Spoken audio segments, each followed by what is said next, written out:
Hello adventurers and welcome back to my channel. Today we're visiting Yellowstone National Park. I'm entering the park today from the easternmost entrance coming from Cody, Wyoming. And so today we're going to check out what you can find coming in from this direction, but also how to navigate the park a little bit better and a little bit of the history. Oh, I forgot to get my park pass out. Oh no, oh no.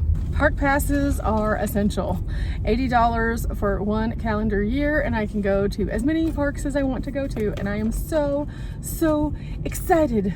Okay, so surprisingly, nothing is closed. There are still some openings at some of the campgrounds. I'm really shocked by that because it's a weekend, but all the roads are open, so now it's time to explore.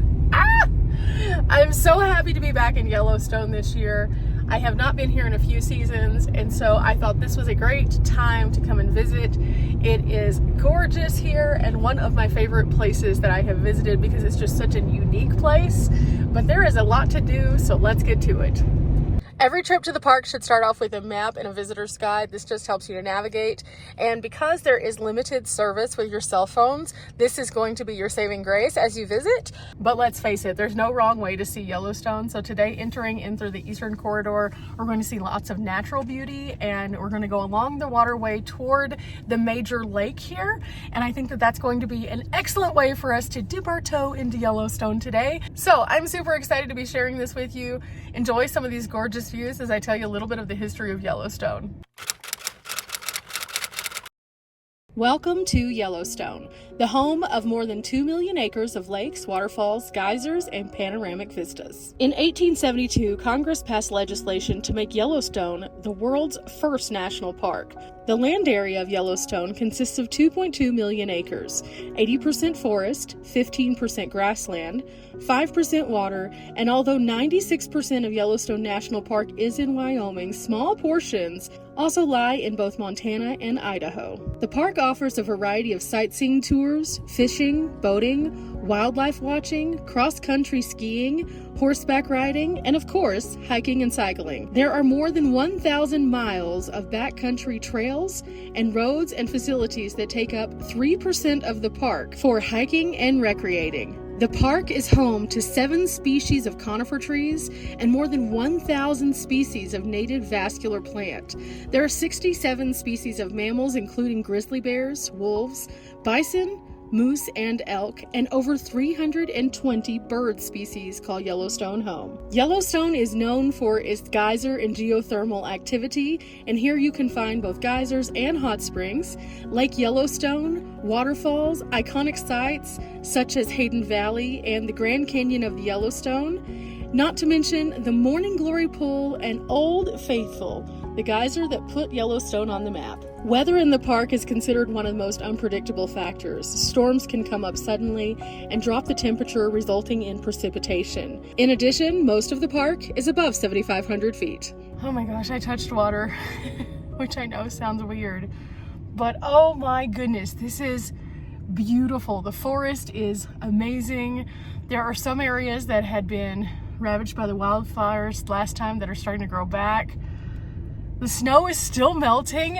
I put my hand into snow melt. It's gorgeous here. It's so gorgeous. Now, entering the park from the east side, there are a lot of interesting things to see, so definitely consult your map. The first thing that I would definitely suggest that you pull off and stop and see is Sylvan Lake. Sylvan Lake is one of the smaller lakes, but it is absolutely beautiful, and there are pull-offs on both the right and left side of the road, making it much easier to navigate to this one. You don't have to fight for parking that way, even on a busy day. There are some picnic tables, some trash receptacles, and this is an area that you cannot put a boat in, but you can definitely get some gorgeous lake views. This one is one that should definitely be on your bucket list just to see if you're coming in from the east, because you can see the snow-capped mountains and all of the trees from the beautiful forest are just surrounding this one, so it's like a postcard in every direction. You won't want to miss this one. As I rounded the corner, I found a beautiful viewpoint of Lake Yellowstone, which should be the next thing that you definitely check off your bucket list when coming in through the east. Lake Yellowstone is incredible, and you can drive to various viewpoints and see various points of it throughout the park. But this upper view really shows you the expanse of the space because this thing is huge. Yellowstone Lake is 286 square miles, and it is considered the largest high elevation lake in North America. The only outlet to the Yellowstone River is at the fishing bridge, and the lake is covered by ice from December to either May or June, depending on the season. Powerful geological processes shaped the shoreline of Yellowstone Lake, which overlies the edge of the Yellowstone caldera. Glaciers carved the lava flow filled central lake basin. There are approximately 1,000 to 3,000 annual earthquakes under Lake Yellowstone because of the movement of the magmatic fluids below. These forces continue to reshape the lake shoreline, and each year it changes extensively. Coming in on the east side, there's several places where you can pull off and see wildlife. There's also a few places that you can pull off and go to different sections. This is a really cool place, let me tell you. There are so many unique things here, and I just saw a bear, and it was epic. Apparently they tracked the bears pretty well, so they knew that this particular black bear got ran off by some of the grizzly bears. So while I'm in this area, I was suggested to come out to this small clearing to see if I could see anything else. There's a horse trail out of here, but it's a beautiful clearing area. So if nothing else, we're getting a cool view. And you can definitely see there's been some critters in this region. You can tell by the trees. The trees all kind of look like this. Oh my goodness. Wow. Not a bear, but definitely something cool. This giant clearing here is where a lot of the animals come through to roam. And what I just showed you is through this little clearing right here. Wow, that's incredible. You never know what you're gonna find when you come out here. That was really, really neat. Not a bear, but something neat. After finding both the bear and the deer and the bison, we haven't even made it into the heart of the park yet. And I think you can see already from the beautiful landscape to the amazing creatures why Yellowstone is such a unique experience that everyone should at least come to once. But we haven't even gotten to the geothermal stuff yet. Coming in from the eastern route, the last thing that you'll want to make sure you check out is the fishing bridge. This is right before you get to the split in the road that takes you to the main portion of the park. Now, the reason why this is pretty significant is because this is the river that feeds into the larger Yellowstone Lake. This is the only place that you will find that you can see the river feeding into the lake right here. Once again, there's plenty of parking. There's parking on both sides.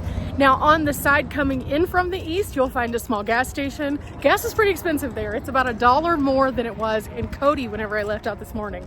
But that's pretty typical for in-park because it is an extra commodity and you pay a premium for it. However, on the opposite side of that area, there is another pull-off right before you get to the junction where the roads split. And here is where I've chosen to park today. The bridge is right there where everyone is crossing, and then the roadway itself. And then beside that is this nice big parking structure also with walkways that keep you nice and safe.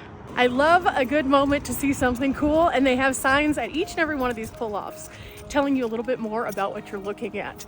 Now, at some of the pull-offs, I've been kind of giving you some descriptions as to what it is. However, let me show you here what you can find if you don't have the context from the materials themselves and you're just going willy-nilly through the park. Don't worry, there's lots of good information here too. Signs like these are located throughout the park at the various points of interest. They have tons of information, including fun facts, maps, photographs to put everything in context, and it allows you to learn about the park and how it was formed, but also the inhabitants of the park, the plants, the animals, and everything in between. Like this sign, I learned there are 141 miles of shoreline at Yellowstone Lake. That is insane. But there's also a nice trail here so you can go down to the water, and I think that we're gonna go do that really quickly just to kind of check it out and see where the river runs into the actual lake itself.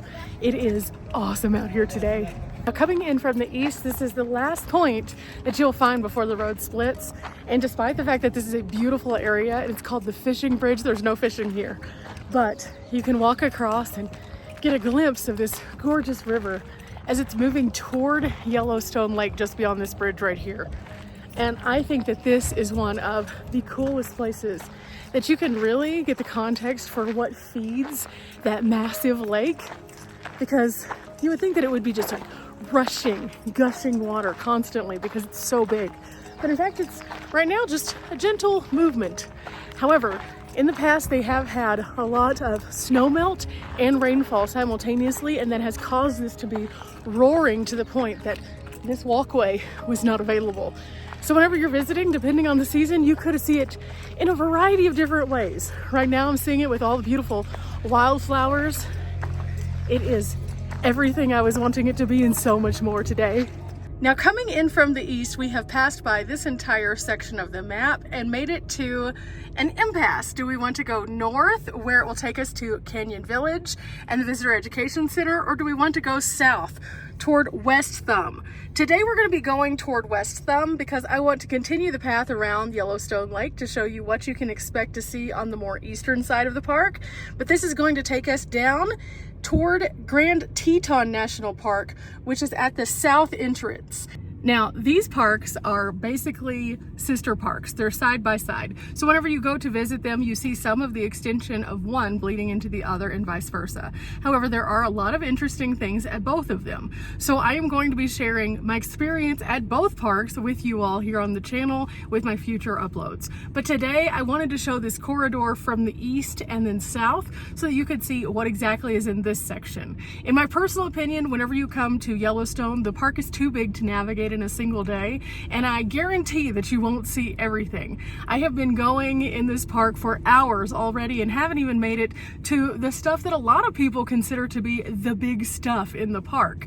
And I think that's what's wonderful about this park is everything is so incredible that seeing it from the various angles and viewpoints really puts life into perspective differently, and you get to see this amazing ecosystem that lives here, and we're just a visitor in their yard. So as we're going around and getting to see the nature, it is bringing so much joy, but also a lot of respect for what goes into making a park like this functional for so many people and also safe. Currently, we are traveling toward Lake Village, West Thumb, and Old Faithful, the long route. And you can get to Old Faithful going either right or left. It just depends on how long that you would like to be driving. This park is expansive, so you can easily go and go and go all day and not have seen near as much as you thought you did. It goes kind of in a figure 8, and so as you're driving around, you'll see that there are different sections that you can kind of cut over in this figure 8 toward the other side, but still a pretty long haul from side to side as it is from end to end. Now our next stop is West Thumb, and this is going to be our first look at all of the amazing geothermal activity here in Yellowstone. And this one is a pretty busy one because it's very easy to access a lot of different pools, and they're all brilliantly colored. So you may have to drive around a little bit for parking for this one. Now for this one, they do have a few more rules. No dogs, no food, you have to stay on the boardwalks. It's dangerous otherwise, but it is well worth it to come out. On a personal story, I remember the first time I came to West Thumb. This was my very first introduction to the park, and that's why I wanted it to be your first introduction if you're watching my videos. But it was incredible because when you're around this corner right here and you kind of start to see things bubbling, you start to see all sorts of interesting colors popping up from the different minerals that are in the ground, and it's pretty fascinating. But once you get to the main side of this, the colors are vibrant and brilliant and amazing. So let's just get to some walking here.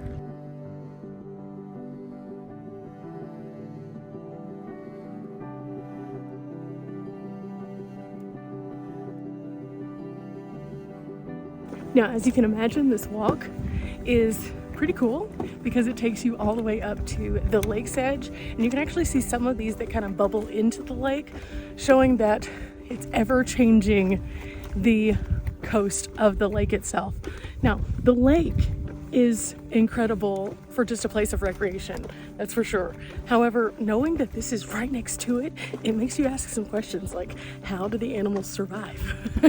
How is it that it's not just so miserably warm on the inside if there's so much volcanic activity moving just below the surface? But as we're kind of going around, those questions kind of subside as you just start taking in the beauty of this area. You have a forest right up next to a geyser, right up next to a beautiful lake. It's incredible.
Make it to the black pool, there's a couple of really interesting things I want to share with you guys.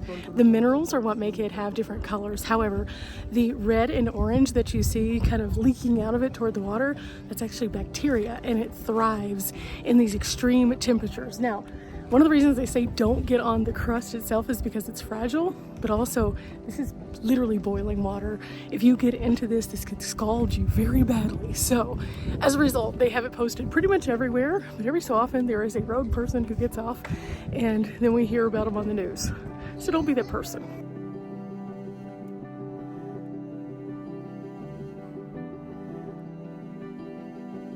Absolutely incredible. That's all there is to say about West Thumb. This is the greatest introduction to Yellowstone that you can get because you can see everything so close. This is joy. Yellowstone is definitely joy. Following a trip to West Thumb, you need to stop by the Visitor Center at Grants Village, and that is because they talk about the fires. Now, as we came in from the east, you could see a lot of the area that had been ravaged by the fires, but here they explain a little bit more about that. Now, within this gallery, there are a variety of different pieces that are of interest to us as people who are recreating. It tells us how to mitigate fires, how they respond to fires, and then also what causes the fires. So I definitely encourage you to stop by here. There are some great points. However, I'm going to touch on just a few of those for you really quickly so you can get an idea as to what you can find at this visitor center. Again, check out every single visitor center. Each one is different, each one has something unique, and each one teaches us the story of the bigger park as a whole, and I think that that's what's incredible about these. I have been to this particular stop before on my previous journey, but at the same time, you can never, ever walk away from a park without learning just a little bit more whenever you visit, even if you go back to the same places. And here we learned a little bit more about the fire safety, which I think is imperative because there are so many natural disasters that are happening, many of which are caused by things like lightning. In fact, the fire of '88 here began primarily because of lightning strikes. And I think that that is something that obviously we as people cannot control, but we can work on the factors that we can, such as extinguishing fully by drowning our campfires and paying attention to burn bans. One of the things I like about the gallery is it has interactive elements so that you can move things around and learn more. These are great for all ages, and I think that it's a wonderful way for us to learn more about the tree life cycle and as well as what happens whenever wildfires ravage an area. And as you turn it, you see the impacts of various points of aging in the trees, and then also you learn about the squirrels and how they use the different areas as caches, and then you learn about what happens when fire begins. In this gallery, we also learn about the different kinds of critters that you can find, including red squirrels. And then on this side over here, we have one of the birds. This is a yellow rumped warbler, and also snow brush. And then again, as we move into this section, we have more displays about what kind of critters that you can find, including this gopher snake right here. It tells you that canopy fires burn the treetops, and it quickly changes the dense forest into an open and sunlit area, and small animals that usually hide in the darkness find themselves with less shelter after the fire. So this explains how they react, and then also how the larger animals react, as well as the birds who strongly depend upon the trees, and then also how the predators react. Within any location that we go to, we learn about the life cycle of the area that we're in. What's there, what survives as a result of the various kinds of food that are there, and what also is impacted by negative events such as the wildfires. And here you get a full picture of that before you move into the park from the south, or as you wrap up your day from the east. And that's why I think visitor centers are so incredible. The view out this door is beautiful, and it's perfect, and it's amazing, and there's the lake right there. I definitely think that you all should stop by here to close out your day if you're coming from the east, or start your day if you're coming from the south. As you can see, it's a wonderful gateway into Yellowstone, and a perfect way to wrap up a day here at this beautiful park. Remember guys, we're not here for a long time, but we are here for a good time. I appreciate you coming along with me, and well, I'm gonna enjoy the lake views, and I'll see you next time. Bye.